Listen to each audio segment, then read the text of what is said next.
I would never encourage anybody in their 20s to get married. Okay, I'm saying that on this podcast. If you are in your 20s, wait, baby.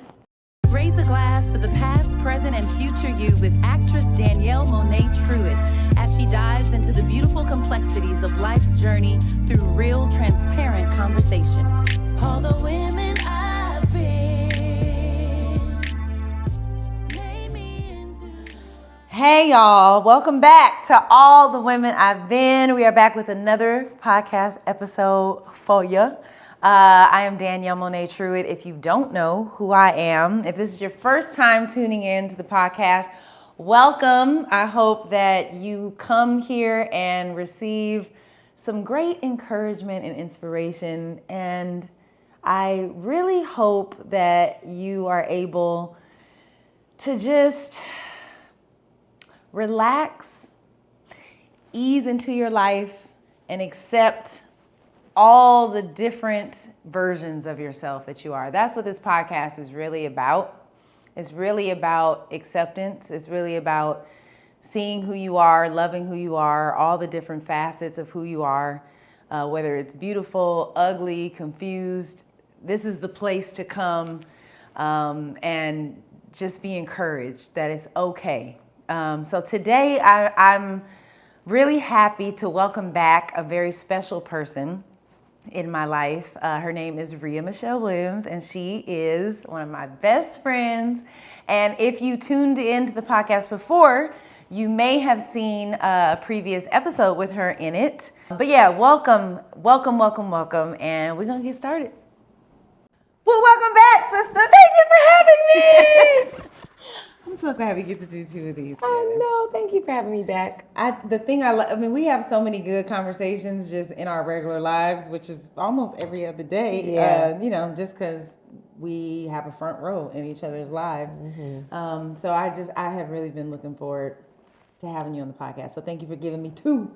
Oh man, listen, what the people don't know, Danielle, first of all, if I can just affirm you, I'm so proud of you. This was an idea that dropped into your mind, and many people don't have that kind of faith to just move on it. And I felt, because we pray together every day, I felt immediately, yep, that's it. So it's such an honor to be here, and I'm just so proud to see all the evolutions and the different creative ways that you have been used to bless the people. Thank you, girlfriend. You're welcome, I appreciate it. Period. We talked about this briefly the other day, but I definitely feel like it's a part of what God started in us a long time ago when we had the gate called Beautiful. We did. And life has changed. We've evolved as people. We've gone through things, Yeah. And it's just a different time in life, Yeah. And so I think this is just an extension of like what God started back then, which was the women's ministry. It was a women's ministry called The Gate Called Beautiful, and it was pretty dynamic. Mm-hmm. And so I think He's still doing that work through us. You know? Yeah. For those that don't know, Rhea Michelle Williams. She's writing a book. I am. She is going to be a talk show host one day. She was recently on the Today Show. Yay, She's so been grateful. on the J Hood Show. Thank you. If you watched the last episode that she was on, you heard the gems that she dropped. So I'm happy that you're here and that we're still doing ministry together in a different kind of way. It's a new season. Yeah. A new way to touch the people. So I'm happy to be here. So cool. So today we are going to talk about marriage and divorce. Okay. Bartender! Fill me up! Right. And neither one of us drinking, but it's going to be right now. Because after this is over, we might have maybe, perhaps. a little glass of wine. Period. But it's funny, when we first became friends, we were in completely different seasons in our lives. I was, married, having kids. You were single, traveling the world, dating, stuff like that. And now we are both divorced. And so we're in similar kind of seasons. Sure. So it's, it's very interesting. And I think it's a part of what kind of helped us reconcile our friendship. And I'm just excited to talk about it. I don't know what's gonna come out. We don't talk about these we know the topic, but we don't Uncomfortable talk about these conversations. uncomfortable conversations before we do them. And that's what this podcast is for. Yeah. You know, it's to talk about things and to be real and raw and to just share from an authentic place and to know that it's okay. And there's more people out there that have experienced what you've experienced than people that haven't. Yeah, that's definitely my brand. Anything I do is like show up as who you are and speak your truth. Yeah, so that's I'm what grateful we share that. That's what I'm learning. So yeah, I guess we can start. There's a famous movie by Tyler Perry called "Why Did I Get Married?" And two. Yeah, right, 1 and 2. Okay, shout out. So we're just gonna talk a little bit about marriage, why we got married. You know, kind of our journey to marriage. I guess I can start. Please. You know, I've said this before in the podcast, you know, I wasn't that girl that was like, oh my God, I can't wait to get married, you know, dreaming about it, planning my wedding in advance.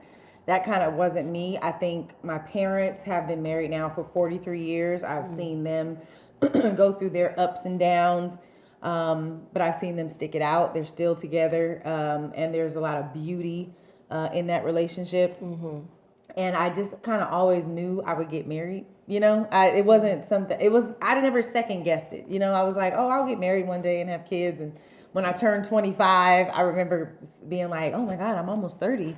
I'm getting old. I guess I better like start getting serious if I want to get married and have kids, which is so funny to me now. Cause I'm like, bitch, you was only 25. Which is very young. That's so young. Like I would never encourage anybody in their 20s to get married. Okay, I'm saying that on this podcast. If you are in your 20s, wait, baby. Okay, just wait till your 30s. But I did, and you know, thank God I got my babies, and it's all good. I learned so much. I grew in so many ways. There was definitely things I gleaned from in my marriage that I still have with me today. So it's not something I regret. Mm-hmm. But it definitely wasn't something I was looking to do. And I moved to LA to pursue my acting career. And I reconnected with my high school sweetheart. Mm-hmm. And I think at that time in my life, it was I was taking a leap of faith for my career, but it was also very scary. You know, I only had a certain little amount of money that I had saved up. Being from Sacramento, I knew LA was expensive, but I didn't really have a hold on what it really took to live there. And I was definitely proud of myself. You know, I was doing theater in Sac. I saved up I think I saved up probably $4,000 on my own. Yes, and then I did like a whole concert, you know, where people donated to me. I didn't know I was a little producer in training back then. I had no idea that was like a part of my gift, you know. Sure. But I produced my little show and made another $3,000. So I felt like I had some money when I got to LA, and quickly in about 2-3 months that it was gone. But but when I first got to LA, you know, I reached out to my ex-boyfriend at that time, because I wanted a church home. You know, church is a big part of my life. And so he told me about his church, and then we became, you know, started to build a friendship again. And next thing I knew, a year later, I was getting married, you know. And I think, you know, I remember we fasted for 3 days, I think, to ask the Lord to speak to us about whether we should get married or not. And at the end of the 3 days, when I prayed about, you know, should I marry him or not, I just heard the Lord say, you choose. Mm-hmm. That is what he said. It's your choice. Mm-hmm. He didn't say, yes, you should marry this person. He just said, it's your choice. And he put the ball in my court, and I made my choice, you know. And now being older and wiser, I know that I think it was a necessary experience for me. Like I said, there were ways that I grew and matured in ways in that season of my life that I'm happy, you know, that I got to experience those things. I have my children. And I think me and Kelvin, my ex-husband, we were able to kind of grow up a little bit more together. And it didn't work out, but I definitely don't regret it. Yeah. I do see now that the reason I got married is because I was looking for safety. I think I've been looking for safety my entire life, with how I grew up and just things not being stable a lot of times. I was looking for someone to protect me, and to be safe. And I feel like he had those qualities that I was looking for. Now, when I look back, I think I would have been okay, if I didn't get married, or just took a longer time, before I did. But I did, and I think the reason I did is because I was looking for protection. I was looking for safety and stability, and he exemplified those things for me at that time. Yeah, so that's my reason. I love Why that. did you get married? Oh boy, let me try to make it brief. So I think one thing I know is I got married later in life. I didn't get married until I was 39. I think as a Black woman, as a Christian, and I think a lot of us are just socialized to believe that marriage is the pinnacle, that is the way. And I wasn't unhappy. I was such a hustler. I was just working. I also never really envisioned and dreamed. I had friends that dreamed at 4 and 5 years old of what their wedding. Yeah. Never. I was never that. My parents were twice and 3 times divorced. So my dad was married 3 times. My mom was married twice. They got divorced. So it wasn't really modeled for me. Right. But when I did find, and being a part of the church, I got, saved, when I was in my 20s, and being so heavily swept into the church community, that messaging was very heavy, because then it becomes, well, you gotta get married so you don't be in sin. Right. And it just, it really put me in a position. I still didn't feel the pressure, but I almost felt like then people start praying for me. We believe in God for your husband. And I'm very much, I stand, 4 flats down in who I am.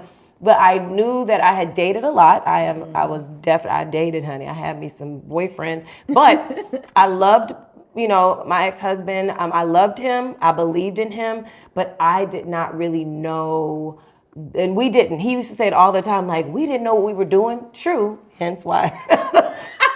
You were right. I'll tell you were right. But the truth that I think people don't talk about a lot is the individual soul work and the healing you have to do in yourself to sustain marriage. People think, oh yeah, you get married and you just stick it out. Well, yeah, but I think there needs to be I got married because I desired partnership. Yeah. And like I said, I thought love and belief was enough. And it just wasn't. And by the grace of God, by the grace of God, which I will say, we've talked about this. One thing I will never, and we divorced with grace. Yeah. But throughout our relationship, we did pray together every day.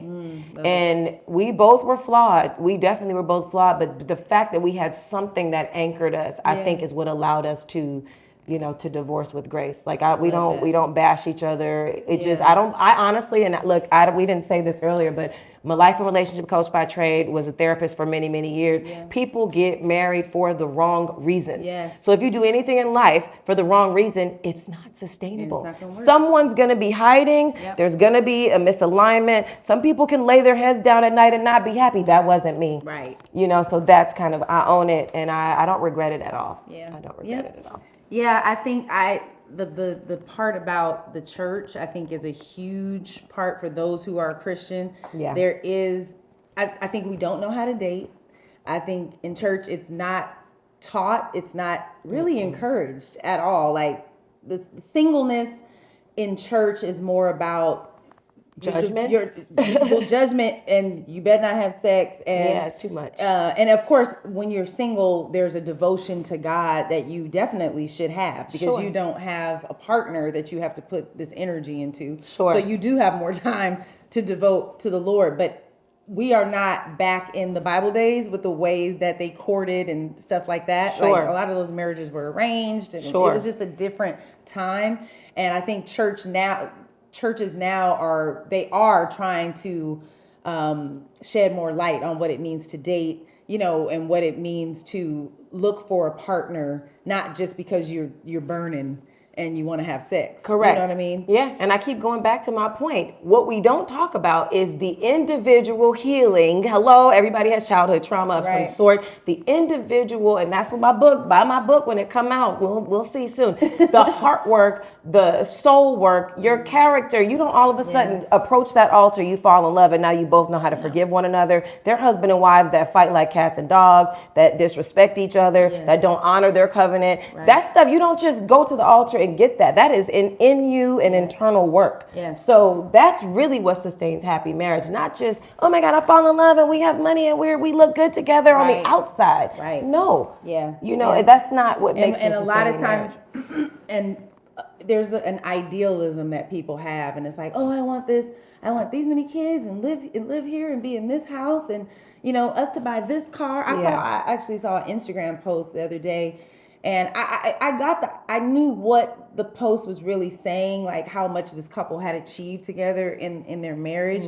But when I was watching it, all I saw was that, like, we got married, we bought this big house, we bought a Bentley, then we bought a Lamborghini, then we, you know, and it was just like, okay. Well, like, if that's what the two people, you aligned with the person that mirrored what you wanted. But I wondered, I just wondered, like, okay, like that's great that you guys acquired all these things together. But when you put that out into the world, you know, I think there's so many messages put out into the world, and you know, I just, like you said, I think there needs to be more of a soul connection between the two people, because walking through life as a couple, making sure you're still in alignment. I know I went to a marriage conference, well, we went to a marriage conference one time, and the example that they gave were two boats. You know, they say, you know, when you get married, you become one. You know, I can't say that I necessarily agree with that, like in spirit, I guess, but you are two individual people and you will forever be two individual people that shared a whole separate life before you guys came together. That's true. So when you don't acknowledge the separate lives that you lived and the separate traumas you've been through, and you just say, well, we're one now, it's like, well, you can't just put two people together and expect, when you say you're one, it doesn't mean you're thinking the same, you have the same outlook as the other person. And I think sometimes in church, when they say, well, we're one now, it's like a way to snuff out like the individuality that the other person might have. Like, it's like, well, no, I understand that we're one spiritually because we've made a covenant together. Correct. But I also still have a separate personal journey in my life. For sure. And so do you. For sure. So this example that they gave, where you have two people that are in two boats and they're floating along. And if you're not intentional about your relationship, if you're not intentional about checking in with your partner to see where they're at, how they're evolving in their lives, the two boats that you have that are going like this, the water, after a while, those boats are going to start drifting apart, and you're going to look up one day and you guys were in these two boats going like this, and then you're going to look up and you guys are going to be this far apart.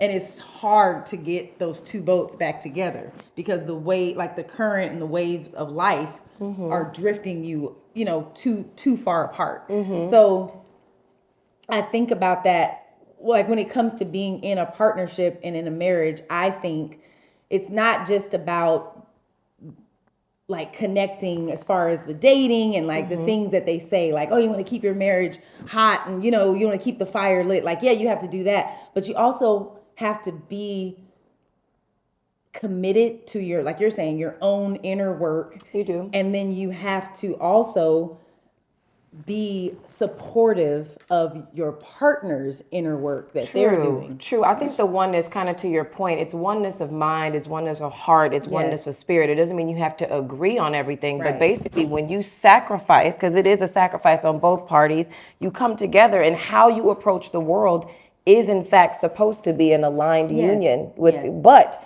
it goes back to, why did you get married? So you said stability, I said partnership. Well, I can't say that if we were interviewing our, partners, everybody has a different reason. They have a different ideal. Oh, well, some people get married because they just want somebody at home while they go and do this and that. Right. Well, that's not an alignment. Right. So I think there is a oneness. You can't. And then if you have your stance in some area and these two individuals do, and they can never come together in harmony, that is not oneness, but that is what marriage requires. Right. And again, if people were more educated and really knew the honesty about what marriage requires of you to sacrifice, not who you are, not your hopes and dreams and goals, but you are. I mean, there is an element. Two parts coming you together. can't roll the same as an individual that you do as a married person. Exactly. And that's the part I don't think people understand or talk about it. Or talk about, Yeah. It's two separate people coming together, like you said, one being one in mind, one in spirit, one in And heart. how you approach how you approach the world.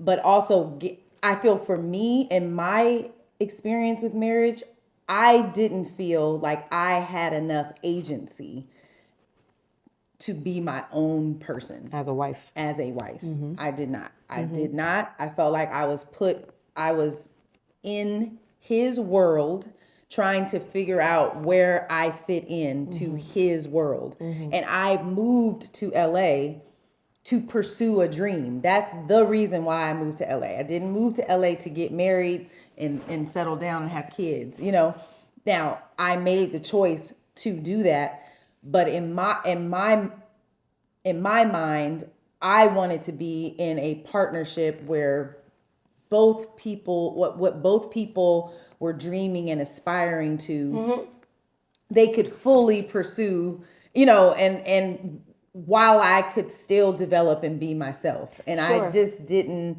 and some of it is not his fault. Like some of it is just it was just where I was and how I was growing. And I wasn't giving myself enough, it's like I didn't have enough confidence in myself to even express like some of the ways that I didn't feel like I was able to be myself, if that makes sense. 100% makes sense. And again, with all the work that I've done and my life experience, everything in life has seasons. And I love marriage, but I do not believe, one, that everybody needs to be married. Two, at least for my relationship, the timing of our lives was such that we should have waited a little longer. Yes. Because if you give, one of my friends says, we give Jackson's 13 years old, we give him some keys to a car, he don't know how to drive it, he is not matured. But one day and he evolved. will. So I think with marriage too, why did the person get married and what season of life are you in? Can you sustain what a marriage requires? Do you even desire that? I think we get pressured a lot of times to get married and we just haven't evolved. Or maybe one partner's in one season of life and they want to be more settled. One wants to go pursue their dreams. Well, guess what? There's going to be a friction, misalignment in somewhere. And a pulling. There's going to be a pulling in one direction. Which is fine. Like if one partner has to sacrifice, but again, that's the beauty to your point earlier about the ebbs and flows and those two boats constantly coming together and making it a priority to stay on the same wavelength, literally. Right. So the waves are moving you at the same current, as opposed to like, I'm trying to pin you, you're a kite, and I'm trying to pin you down and you want to fly. And that's unfortunately, a lot of couples dynamics. Yeah. The other thing I learned in therapy is that marriage is a mirror. Oh yeah. And it is. I think a lot of times both people are kind of mirroring similar things, and they're hurting each other, and one partner might feel more justified, oh, you did this or you did that, but they're literally doing the same thing to one another, but in completely different ways. And certain things are more acceptable from society than other people. But I think if people realized that, and we say this all the time, it takes two, it takes two to make a thing go right. It takes two for it to end and fall apart as well. Yeah. Just more ownership in the marriage. When you're going into a marriage or when you're in a marriage, both people taking more ownership of the direction that the marriage is going. Yeah. And not saying, well, if you would do blah, blah, blah, blah, blah, then we would. And it's like, well, no, Well, again, it goes back to the work. And I think Right. people talk about like trauma bonds. I also believe that there's such a thing called trauma compatibility. So when you partner with someone, again, alignment, it doesn't mean two people are perfect. I do not coach or live my life in a way where someone has to be fully healed or all the way perfect before you get married. Right. But if you find someone in that love and that safety and you can show up and be yourself, hey, neither person's perfect, but the environment is safe enough where we can grow and heal at the same time. So I never want to put that message out like, you got to be all the way on the finish line. No. Right. But if if I understand you, like for instance, anger is a big one that people like to harp on. Some partner might outwardly have outbursts, but guess what? If I'm harboring anger with a bitter, hardened heart, that doesn't make you worse or me worse. We both are struggling in but the it area. shows up different. Yeah, it's like mine just, I That was yell me. and cuss, And and then the other person keeps It's it like, inside. "Rah, Right. I hate her." Right, or he has a smile on their face, but it's super condescending. Like, Yeah, it's like, just well, mean. Just down on plain mean. It's like, okay, Just mean. you're just a little more covert in your Correct. anger. You know what I mean? Yeah. For sure. I also think too, when I was married, I didn't necessarily feel, and it's probably because we were, my ex-husband was a pastor, and I was a first lady, and I don't even believe in that term. Like, I don't believe in it. I think the first lady is whoever is married to the president.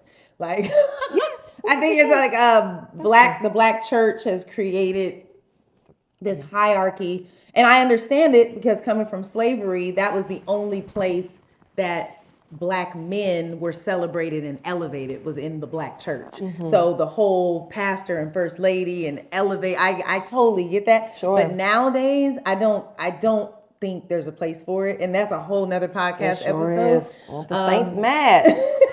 We honor. Right, we thee. are, of course, but I mean, it's, No, but it's a lot of pressure that goes with that. yeah, it's I a lot agree. of pressure on the it's a lot of first pressure ladies. that goes with it. I don't think people are honest about what it feels like to be a wife and a mother, or even if you're not a mother, just to be a wife. I don't think women are talking about it the way that they should and being honest with other women, especially ones that are aspiring to get married, to be wives and get married, and I think for me, there was just a lot of pressure to have like this relationship where everybody else could come to us to get advice or to be encouraged. But we were not open as we should have been with other people about the issues and struggles that we were having. And sometimes I felt like I was the only person in the marriage that was having the struggle, like struggling with certain things. You know what I mean? Like, and I hope that when people do get married, there can just be more of an honesty about what it's like, and how it feels, and that it doesn't feel good all the time. No, it doesn't. And that you do change in certain ways, and just having a community that will embrace you when you're like, ooh, I'm struggling in my mind with this. Well, and I think also what I wish was talked about more is just that grace is okay. Like we have so many messages and are fed like happiness and butterflies are always going to be there, but I don't think there's enough messaging that allows for people who are married to go through seasons of struggle and it be okay, or to consciously decide we don't want to be married anymore. Right. It has to be some shameful thing. And I'm like, no, because guess what? Maybe we didn't get married for the right reason in the first place. So I just wish that more people embraced that truth, to your point, and not felt like they had to wear a mask, to maintain. Getting married doesn't make you the perfect relationship wisest person, especially when you got a hardened heart, or you're not being your authentic self, or you've set up a whole nother situation. Like that does not, people compare. That's another thing. Nobody's marriage looks like nobody else's. So I don't like that part. I never treat each couple the same because you both come into the relationship with different backgrounds and hurts and, histories. So, yeah. So I truly, I guess I say this sarcastically, but I admire people that can keep a mask on forever. I don't know how they do it. I kind of tried, because you do feel this pressure to, like I said, my parents have been married for 43 years. I have seen them go through a lot of different things in their lives, and they're still going strong. And I love my parents, and I'm happy that they they did that. Yeah. And I don't think my parents wear masks. That's one thing about my parents. Like, they have gone through a lot in their marriage, but neither one of them wear a mask. Oh, So, at all. Hey, don't I know. love Like, them so right. much. They sure don't. Nobody. At all. You're like, ooh. Hence why they've created beautiful right. children that also don't.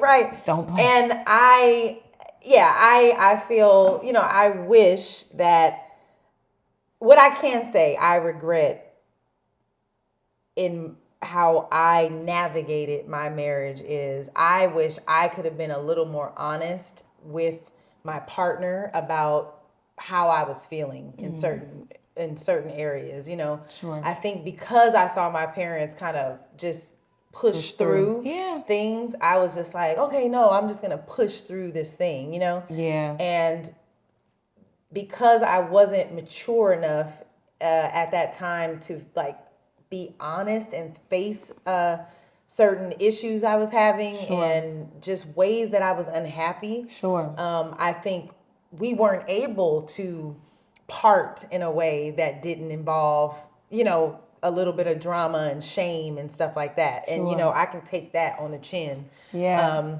I wish that I could have been in a place where I could have said, hey, this is not working for me. Yeah. Yeah. And I still don't know if it would have been any less heartbreaking.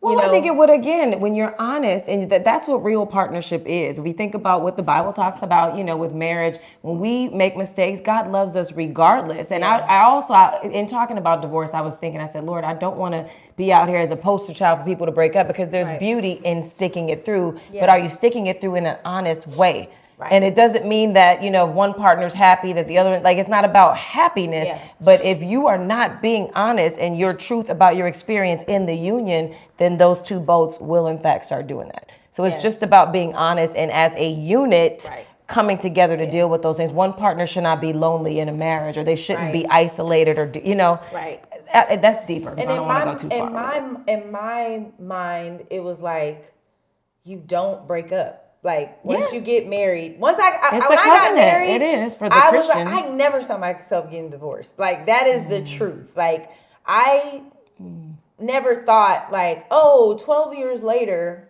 I'm going to be divorced, starting my whole life over at 39, 40 years old with 2 kids. Like, I never in a million years thought that, it was just like, you figure it out. You keep going. But and people do. I think for me, I felt boxed in, and I am a massive person. Like, there's so many different sides to me, and the dreams that I have and my personality, and like, I just felt like I was boxed in to a certain type of life and expected to behave in a certain, kind of way. And when I was questioning so much about who I was and what I wanted,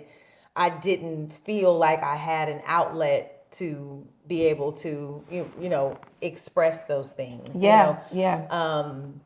And I just needed freedom I needed to be free to explore those things. And I feel like I needed a partner that would not be afraid of me exploring parts of myself so for instance, this is a little thing. Me and my ex-husband known each other since we were 14 years old. When I was, 18, we were talking about getting body piercings and stuff. At that time in our lives, we were heavy in church and stuff like that. And I was like, oh no, like, I don't want no body piercing. Like, whatever. I was like, I'm not into that, whatever. Well, when I turned 24, I changed my mind. I got my belly button pierced because I changed my mind. Yeah. Because I grew up, or because I was experiencing new things. I'm a free spirit, And so when we got back together, he was like, you got your belly button pierced? And I was like, yeah. Like, you know, and he's like, oh, wow. Like the Danielle I knew would have never pierced her belly. Gosh, as a teenager. But Right. that's the thing, Danielle, the seasons change. Exactly. So these were little moments, and this is not a downer on him at all. Like he is who he is. But I wish at that time, this is before we got married, those were the little things that I feel like I ignored. You know? Well, I think even taking the people out of it, there's a lot of ebbs and flows and seasons. For instance, you can meet a woman that says, oh, I want to be a housewife and I want to just raise kids. And then you catch them 10, 15 years later and now they're an entrepreneur and they want to, that doesn't make them wrong. Right. It's a new season. So it takes the partners, one, to be honest and to always stay, again, committed to the commitment. Yes. And I just think that more people need to do that. It doesn't make him wrong, to your point, because we're talking about you guys were kids, but you also admit it too. Like, well, you weren't always comfortable, to be honest, but it never, I think what I think stands out for me is that people are either afraid or don't know how the partner will handle the truth. Exactly. And so it perpetuates that. So then again, anything done in like falseness or someone's feeling like they can't be true, it's going to have an expiration date. Right. So for me, I think all of those things were building up over the years. And I was struggling personally and didn't necessarily have an outlet for expressing, you know, those things and kind of feeling boxed in or whatever. Yeah. So, and you were first lady. Yes. So when we separated, that was the first time in my, even though that was the scariest, like it was the scariest time of my life, but it was a very necessary time of my life. I feel like God gave me an opportunity, number one, to be my 100% authentic self, or start the journey in walking becoming in who that is. My authentic self. And a lot of times that can happen through exposure. Like the things that you hide, the things you're doing where you're not being honest, you're not being 100%. Yeah. Because God loves you so much, and because of his grace, because of God's grace, he will expose you. Yeah, you'll be set free. Maybe not the way you want to be. The truth will set you free. Yeah. Like the truth will set you free. Sometimes you got to get busted out for the truth to set you free. Yeah. You know? And so I thank God for the exposure so that I could be free of the things I was holding on to or holding in. Yeah. And I had an opportunity to start anew. Yeah. You know? Yeah. And it was a blessing for both of us. Yeah. I don't know how he feels about it completely, but it was a blessing for both of us. And us separating was the scariest thing in my life. I felt so much shame. I was, went from living with my parents to living with my Nana to living with my sister-in-law, Coley, for a little bit, to living with a husband. I had never been on my own completely. And I was afraid, and I felt isolated, alone because of the situation. But the more I was alone, the more I got to embrace being alone. Yeah. And I found a joy in it. Yeah. And I found my independence for the first time in my life. I had never, I'm getting emotional. Okay, I got it. I mean, because nobody's talked about it, especially not publicly.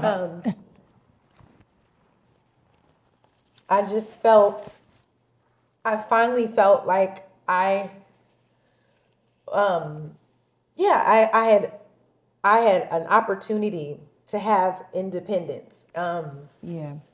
I've never felt that. I never felt that way all through my life. But when we separated, I got my own place.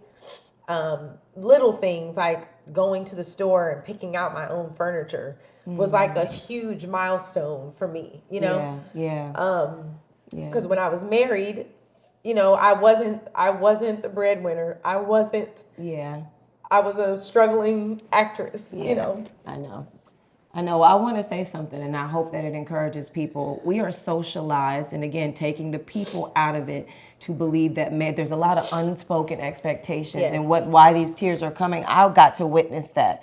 And so the sad part is really good people who really love each other get married, but they might bring a dynamic, or there might be a dynamic cultivated between the two coming together Right. that you can't see that you're perpetuating. Right. Where one partner feels so stifled, they Right. feel like a caged bird. That's Right. a lot of couples experience. Yeah. So it doesn't make him bad or you No, bad, yeah. but the fact that these tears are coming, because now, and it doesn't mean that couples can't go through what you guys been through and still And stay still- married. yeah, they can. Every relationship is different. Yeah. And just like marriage is a choice, so is divorce. Right. So it doesn't make anything good or bad. It's just your story and what Exactly. you had to learn. Right. For sure. So yeah, I think just not feeling agency in while I was married. Sure. When we separated, I got a chance.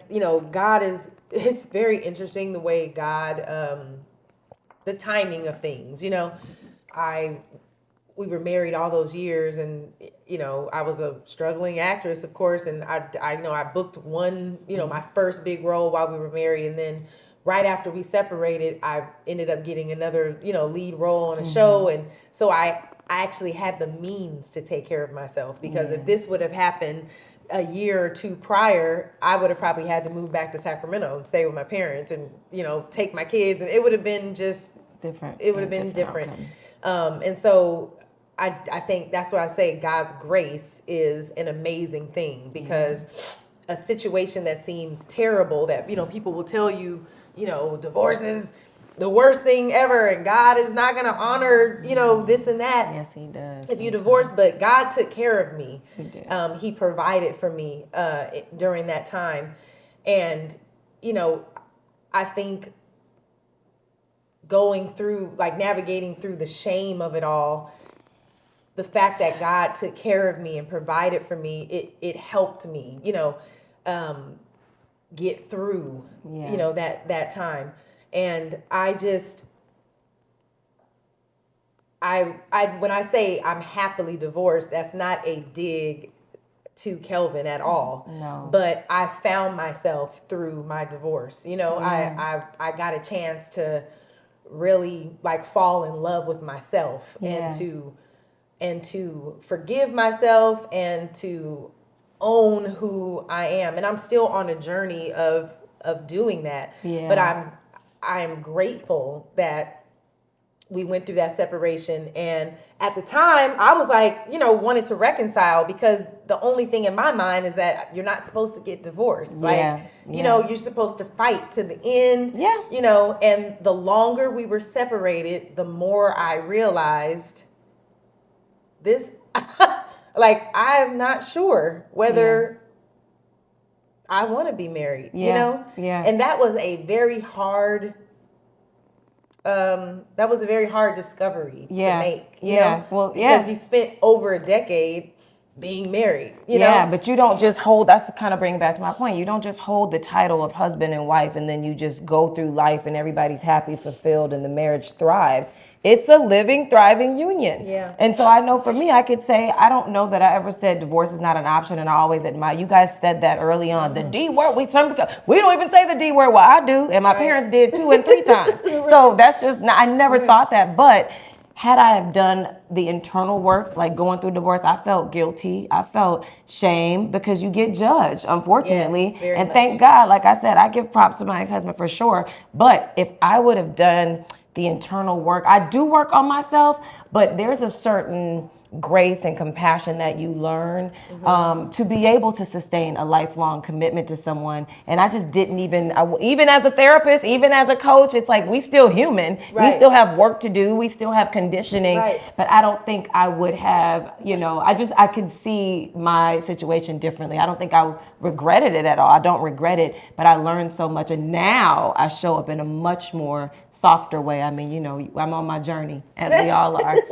But yeah, I don't judge. I never counsel any couple the same, and I don't view there's couples, like I said, that have been able to sustain, you know, all types, drugs, infidelity. Right. I've seen couples, two in particular that I've worked with, got divorced and got remarried. Yeah. So love, that's why I love love and I love relationships so much, because Yeah. it's really just about two individuals that are like gonna fight for the commitment, but also work on themselves. Fight not for just themselves, not just stay the same. You can't stay the same. I'm like, in order to not betray other people, you can't be betraying yourself. Correct. And then think you won't betray Correct. someone else. Correct. You know what I mean? You're And growing and betrayal is evolving. not just cheating or infidelity or whatever. Yeah. We betray ourselves in so many, different ways. Yeah.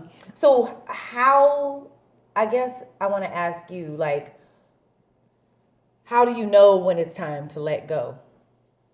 Like, what were some indicators for you that it was time to let go of your marriage? I'm gonna cry. I'm just kidding. You know what I do? I feel the tears welling up because, even now talking about it, I still love my ex-husband in a way where I believe in him and I want him to thrive and be happy. Yeah. But I think I knew being single so long, I know myself so well that there were so many moments where I knew I should have waited. We got engaged too quick. We did. And there were several people, you being one of them. There was 3 in particular that had no qualms in sitting me down like, you sure you want to do this? Yeah. And I'm like, you know what? Yeah, it takes faith. You got to believe. But the truth is, we should have waited. And, I won't even get into it, but what I do know is I was not able to be my full self. I think, again, family conditioning plays a part. And so when you grow up and you see marriage modeled for you in a certain way, and again, I already told you, I love my parents so much. I come from them, but I was never a person that didn't want to say the D word. So it's like when you are patterned and fashioned in a way, I think it just was a misalignment in terms of like why we got married. And I think within the marriage, what the roles looked like. And I just think we were 2 wonderful people that just didn't align. We could never come to that oneness in terms of creating a oneness. It was always kind of like, you feel this way, I feel this way. You handle things this way, I handle this, and not that couldn't have lasted, but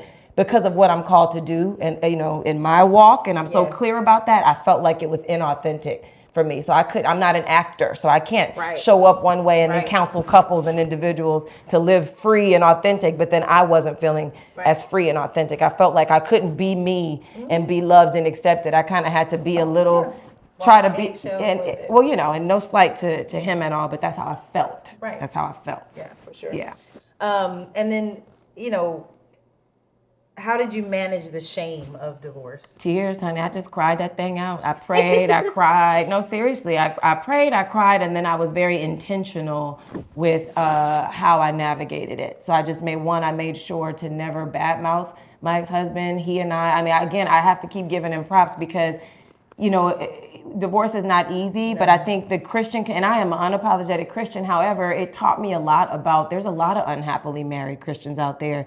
And I said, well, Lord, I felt he answers prayer, and I am a prayer warrior to the day I die. And I prayed about it so long, and there were so many milestone moments where I laid my head down and I knew, I'm like, man, and I would try to, speak my truth and try to say, and then you deal with the guilt of people saying, well, you don't get married to divorce. Well, no, you don't. Right. But I knew in my heart there was several kind of moments prior to where I should have just paused and just took a little more time, and I didn't. Right. So yeah, I felt like I just felt that God answered my prayer, and I knew when it was that time where it started to kind of spill over into how I showed up in what I was doing and just my life, and I felt like slowly but surely I was kind of sinking into quicksand, and I just couldn't see a way out at that time. Yeah, I mean, when you were going through that, we were on our hiatus, our friendship hiatus. Yeah, I know. Hiatus. So by the time we reconciled or whatever, you guys were already divorced, and but I do still feel like, like you said, I was honest about how I felt about it, and I think it was for us, it was like, okay, not that we had a lot of other things in common, but I think we were able to kind of connect on that and be there for one another. For sure.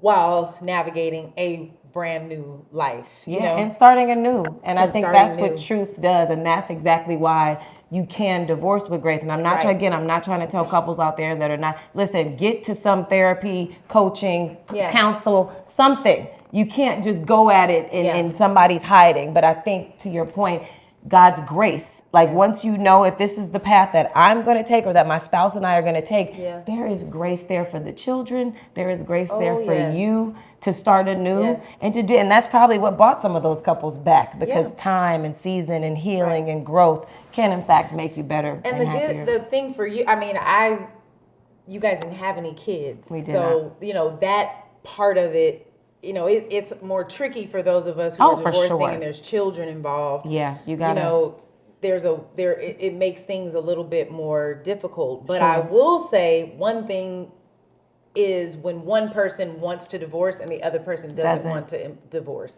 That also makes things. Well, that was my case too, a little. Right. It makes things hard. You know, it's like, because, and I think that brings, like, there's a guilt to it. Like, even if you are doing it for the right reason, or you didn't do anything, you know, you didn't cheat, you didn't whatever, but you just don't want to be in a relationship anymore.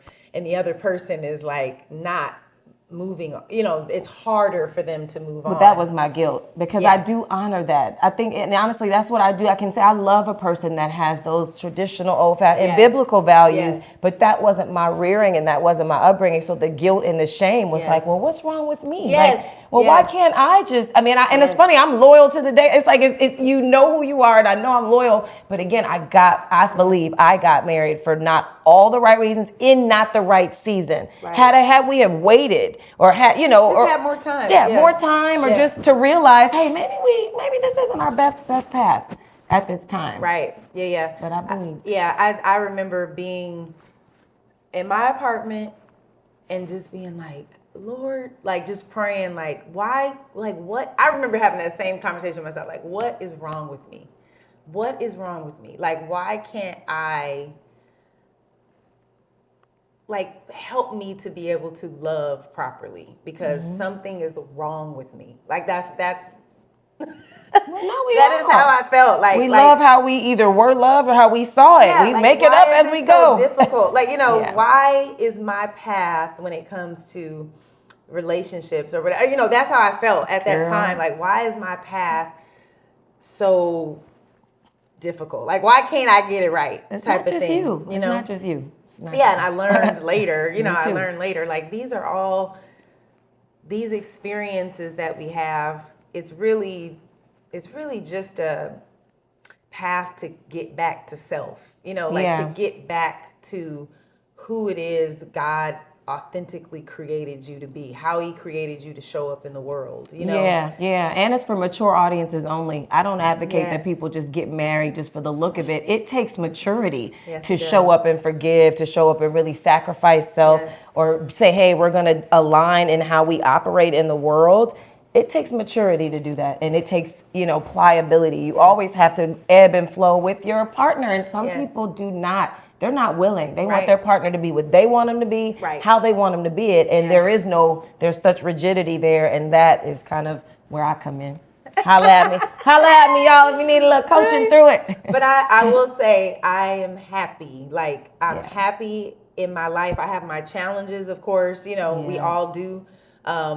My life is completely different than it was 4 years ago, which is sometimes very surreal to me, you know? Yeah. But I feel like I'm more mature. I'm coming into who I am in this season of my life. I'm proud of who I am.